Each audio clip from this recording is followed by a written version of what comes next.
জ্বালানির সংকটে পড়েছে দীঘার হোটেলগুলোর অবস্থা কি?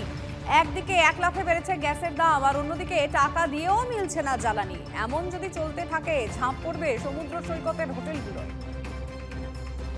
দীঘা পর্যটন কেন্দ্র, অর্থাৎ পর্যটকদের নিয়েই দীঘা ব্যবসা। এর রিফিলিং যদি না হয় এবং গ্যাস যদি না আসে, তাহলে পর্যটকদের উপর বিরাট খারাপ হবে এবং পর্যটককে নিয়েই দীঘার ব্যবসা করতে হবে। এটা যাতে না হয় তার উপরে ব্যবস্থা করলে মনে হয় ভালো হবে। অল্টারনেটিভ আমাদের দেখতে হবে, সেই কয়লার উপর নির্ভরশীল হতে হবে।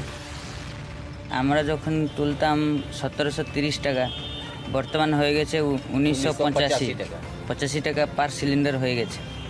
বর্তমানে আমরা যার কাছে তুলি তাকে চাইছে যে এক্সট্রা দিয়ে দাও ওই রেটে, ওরাই দিতে পারছে না।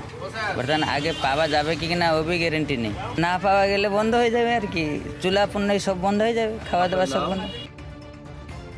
এখানেও আমাদের দাম বেড়ে গেছে, পার সিলিন্ডার 150 টাকা করে বেড়ে গেছে। এবার কী হবে, এই দুদিন পরে গ্যাসে যদি এইভাবে চলতে থাকে তাহলে পর্যটন কেন্দ্রে দীঘা এবং রান্নার জন্য তো পুরো বন্ধ হয়ে যাবে। হোটেল সব বন্ধ, খাবার হোটেলগুলো তো বন্ধ করে দিতে হবে এবং টুরিস্ট এলে খাবে কি, এবং পরিস্থিতি যা চলছে আরও বাড়বে।